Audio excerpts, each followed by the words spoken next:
Good day. Welcome to our academic presentation regarding the benefits of the anti-terror law, together with my partner, Arlene Joy Legislador. And also with Denzel Christian Bero. For the introduction, it states that a tougher anti-terrorism law condemned by critics and rights groups as a tool to harass opponents and stifle free expression was signed by Philippine President Rodrigo Duterte last July 3, 2020. Duterte defended the law, saying that citizens that abide with this law should not fear because this law only targets criminals like communist rebels. The law establishes a president appointed committee which can label individuals and organizations as terrorists and detain them for up to 24 days without charge. To give you a background or context, during this time of uncertainty, the incumbent administration urges to pass a controversial anti-terror law.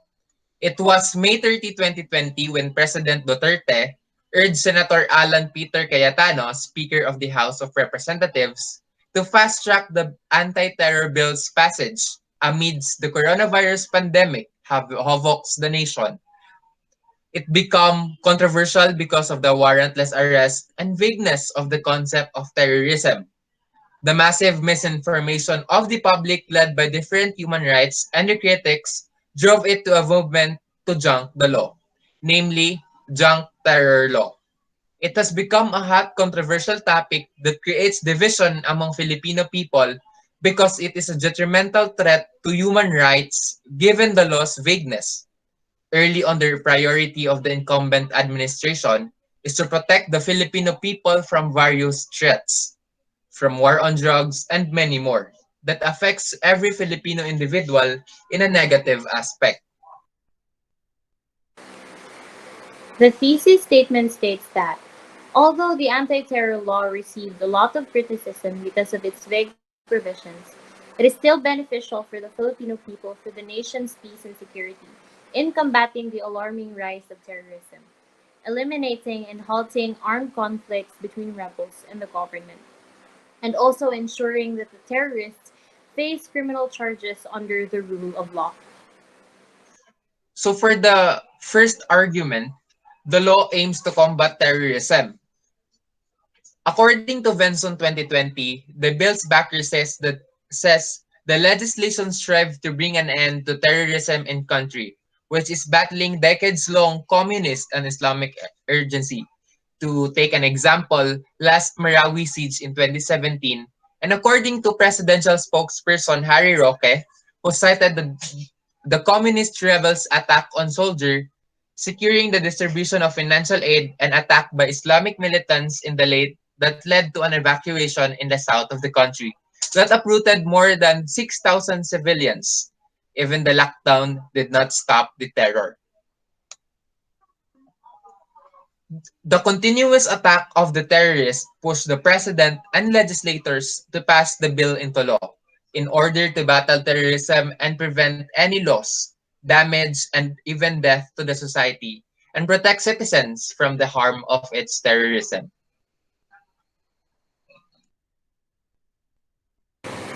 With the second argument, the law wants to protect and safeguard the Filipino people. According to the article Dangerous Anti-Terror Law in the Philippines, yet another setback for human rights. This administration has successfully crafted a modern tool to tag and hound any suspected state rivals. The state shall intensify the fight against terrorism by criminalizing the funding of terrorism and related crimes, and by preventing and suppressing the commission of such crimes by freezing and forfeiting property or assets while at the same time protecting human rights. Individuals proposing, inciting, and conspiring and engaging in the preparation, training, and facilitation of an offense under this act, as well as those providing assistance to the terrorist is described in this act, or recruiting members of a terrorist organization may face a life sentence without parole. The purpose of the law is to avert terrorism tendencies in the country. So for our last argument, to eradicate the imposing threat of terrorism to the peaceful lives of many.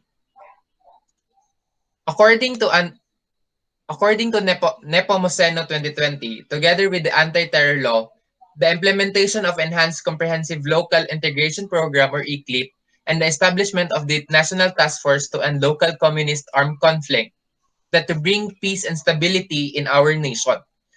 And Andolong also mentioned that other Duterte's efforts to stability the country include the nationwide approach to establishing a sustainable peace, the national defense policy to ensure the safety of the Filipino, and the sovereignty and the territorial integrity of the country. Evidently, there are bases on how to identify terrorists and acts of terrorism. Alongside that are penalties that will be given to the offender. Upon the justification coming from the court, the offender shall face imprisonment or any sanction listed on the law to penalize terrorists, according to the article by Ray Anthony H. Chu. Those to be found guilty, not by anyone but a competent court, shall be guilty of committing terrorism and shall suffer the penalty of life imprisonment without parole, and the benefits of the Republic Act 10592. While critics allege that the new law curtails freedom of speech, Gonzalez assured that the freedom of speech is a right that is continually guaranteed. Are our counter arguments? Unfortunately, the anti-terror law received a lot of criticism because of its vague provisions. We have listed three counter-arguments, but for the paper's counter-argument, we strongly emphasize the vague provisions of the law. According to Mendoza 2020, confusing Section 4's uncertainty and unnecessary scope or provisions on exceptional surrender, the infamous procedure of moving a suspected terrorist or supporter to a foreign country for prosecution and investigation on behalf of the transfer country. Also, according to Luna 2020, the definition of terrorist and the acts of terrorism is subject to interpretations which gives room for abuse of power. In particular, wait lang. In particular, in its provisions on unchecked supervisory powers and uninformed denial of the rights to freedom of opinion, information, privacy, and compensation, also with violation of freedom of opinion, freedom of speech, freedom of expression, freedom of the press, and the right to peaceful assembly and to express dissent and grievances against the government, the bill is objectionable. Although terrorism, as described in the law, excludes agitation, dissension, work stoppage, industrial or mass action, and other similar exercises of civil and political rights, there are dangers as to the way in which the powers to deal with terrorism remain in the hands of the executive branch. These provisions infringe the freedom of communication and privacy of the citizens that this state has vowed to represent and protect. For our refutation, however, the idea that the law could be used to silence opposition and prone to abuse of powers is not correct. The law is designed to capture terrorists, not opposition parties.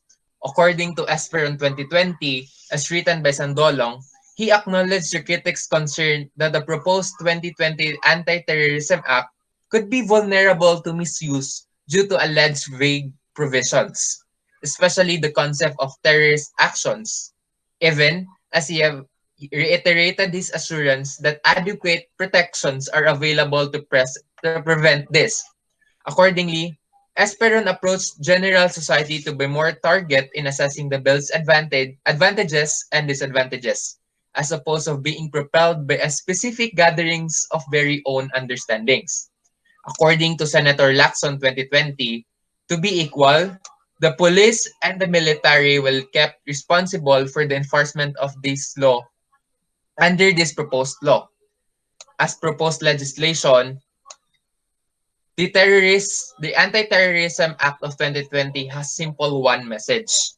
Our approach will be one that is quick, successful, and lawful for terrorists who commit crimes against for Filipino people, against humanity, and against the law of nation.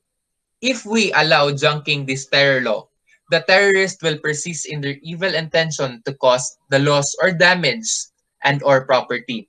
While people in opposition to this law, it is still concerning security issue in the Philippine society that terrorism is a big threat in our society. The law sets safeguards for the law enforcement agency if there is an abuse or possible maltreatment to the suspected terrorist. Thus, the law favors the safety of the majority against the threat of terrorism.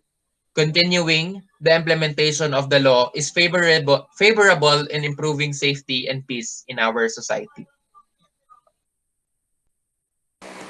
As for the conclusion, the anti terror law ought to combat the troubling rise of terrorism, eliminate or stop armed conflicts between rebels and the government. Also, it aims to ensure that terrorists face criminal charges under the law. This ceases to strengthen the peace and protection of the country. The Duterte administration has built stricter measures in terms of preventing heavy affliction of terrorism here in the Philippines through the passage of the anti terror law. The anti terror law is a vital contributor to finally end the activities of groups and individuals that ought to tamper with the peace and order of this land. It will pave the way for the country to be terrorist free and will continually safeguard the Filipino people.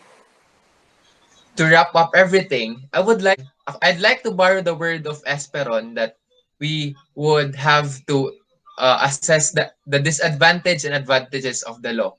Indeed, terrorism is a big threat in our society. Tomorrow, we could be the victim. Our loved one, our friends, our family could be the victim if terrorism that havocs our individual life. So indeed, terrorism is a big threat that we really have to face it. And the answer for that is the implementation of this anti-terror law. So I hope you have understand clearly our academic presentation. Thank you for listening for our academic presentation. Thank you and God bless us all.